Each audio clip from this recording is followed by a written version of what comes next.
3 years ago, I packed my bags and moved from my home country to the US. And 3 years later, I'm moving again.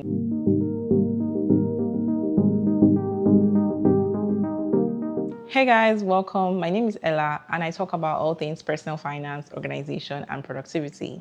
At least that's what I hope to talk about on this channel. This is pretty new. I only have a couple videos up, but this is just the beginning of this journey. This chit chat is proudly powered by my drink. This is not a coffee. This is actually Diet Coke. I've never done a sit down video before, so this is like practice, okay? Bear with me if things are not so smooth or seamless. This is the first time. In 2022, I knew I wanted to do a grad school program, and I also wanted to see what life was like outside of Nigeria. I was also becoming more of an adult. Things were becoming very serious, and I knew I wanted to, or I had the option to establish myself in a different level on the career path that I was already on. I really had the big options, and those were like the US and the UK. Actually, I don't think I considered Canada for grad school so much. Because of the field I was getting into, those were the countries that had the programs that I really wanted to be an expert in. I also had the option to do something in healthcare because my undergrad degree was kind of healthcare adjacent. And at that time, I basically applied to schools in the US and UK, and then I applied for residency in Canada. At the same time, I was also building a tech company. Honestly, even though I had a strong inkling to a particular career in tech/engineering, I also really considered business school. At the end of the day, I made the decision to do an engineering program rather than a business program. And sometimes I think about it like, I'm not sure if I made the right choice, but the thing is that your vision is always 2020 in hindsight, right? So right now I have, like after 3 years, I have basically gone through my program. I have worked in that field for a year. And the next steps was just like, what did I want to do next? I got the invitation to apply like about a month or 2 months after I moved to the US. So at that time it was like, should I just leave the US and go to Canada? However, I was very excited by my degree and by the possibilities that it would give me if I finished it and if I go through with it. And a US education is quite prestigious, especially the school you go to and the school you pick. So I decided to stay, complete the process. And with everything that happened, I do believe that was a good choice. I enjoyed my time. I enjoyed my degree, enjoyed studying my degree. I enjoyed my professors and just everything about it. I got to travel. I attended NSB twice. If you know, you know. Actually, let me explain. NSB is National Society of Black Engineers, and it's basically an organization for Black engineers.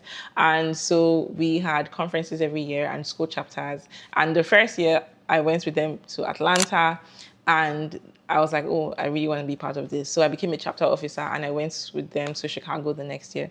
So I just built a very good community, a very strong community. I traveled a lot during this time as well. I traveled to so many states in the US. I didn't count, but I'll probably put the number somewhere on the screen. Were there hard times? Yes. If you're an international student in the US, you know all the things that you have to go through.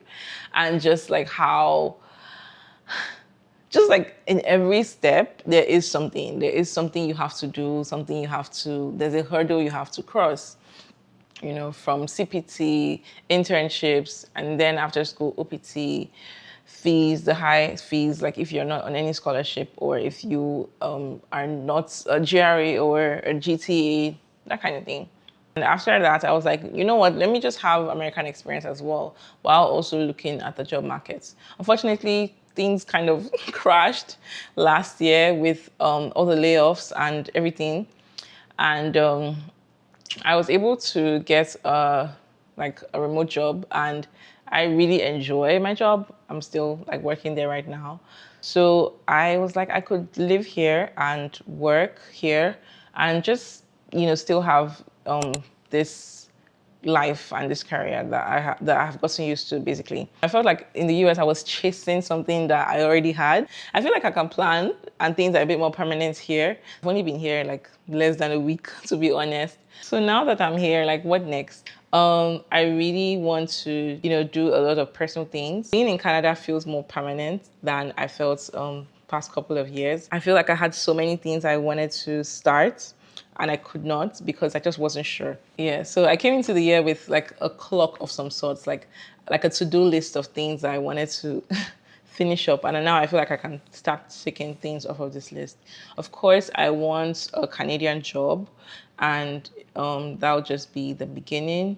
The job market is not the best right now, but hopefully things get better, and I have a US engineering degree. Maybe it counts for something, maybe it doesn't. I don't know. We'll see. The next thing is I really want to show up on this platform and other platforms. I have been creating content for like a decade, but very sporadically. Like I would show up like once a year and post and then leave. But now I think I want to be more like intentional and put out more. A big structure to my content would be to niche down. I do like talking about money, so I do think I will talk more about personal finance and just organization and productivity in general. And this seems like a good place to start because I'm literally coming into a new country. I'm literally in a like on a clean slate, and there's so much to learn. The US and Canada are very similar in that sense, like in the sense of finance and financial literacy. A lot of the same rules apply. And knowing that I have learned a lot about how money works in the US, I feel like that information will be very valuable to transfer to Canada. So just knowing that, I feel a lot more prepared in terms of financial planning, and it will be great to carry you guys along on this journey. If that's something you want to see, don't forget to subscribe. I also want to learn French because right now I'm in Canada. So, I mean, when I was in the US, I actually picked up a bit of Spanish. And so I feel like, and I also taught myself German when I was in Nigeria because I thought I was going to go to Germany at some points during undergrad. Now in Canada, because French is the main language, I'm like, yeah, I can try French, definitely.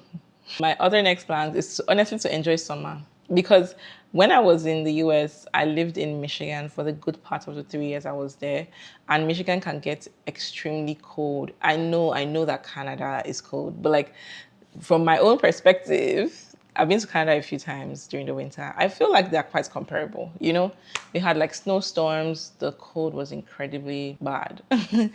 And so I'm not looking forward to Canadian winter at all. If it's worse than Michigan's winter, then hey, I don't know how we're going to do it, but I want to be prepared and I want to enjoy summer while summer is still here. I want to go outside. I also want to go to the gym. I haven't been to a gym in literally 1 year. That is so bad.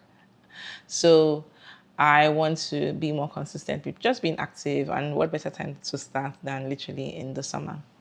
Yeah, now that I'm in Canada, I do feel more permanent here, to be honest. When I was in the US, I was always on to like, what's the next thing I need to do to be able to like ensure that I'm doing things right in this place. But here, I feel more permanent, and that doesn't really equate to feeling more relaxed because I feel now like there's so many things that I plan to do that I have to do. So at the beginning of this year, when I was really in the thick of making my decision, I had a couple more years to stay in the US, and I had this opportunity to be a resident of Canada. So I really had a toggle, and I really wanted to just know what was best for me in terms of like industries, opportunities, and in the long term. So I decided to take the option of coming here to Canada. So there's always lessons to be learned in terms of like maybe doing more, but you just know that you did a great job anyway, and no regrets, honestly. Canada was also a very good option for me because I do have family here, and it did feel very welcoming because I had been here a number of times in the past couple of years. So it didn't feel very new when I made the decision to stay. So yeah, am I excited about this new chapter, this new phase? 100%. I am so incredibly excited about it, so incredibly elated. And if there's a takeaway from this, is really just to enjoy every stage of your life and just take that in, as much as you can. Because it's not going to be here forever. You'll move past it and you'll be like, I remember that time. I shouldn't have complained as much. Thank you guys so much for watching to the end. If you're here at this time, do subscribe, and I will see you in my next video.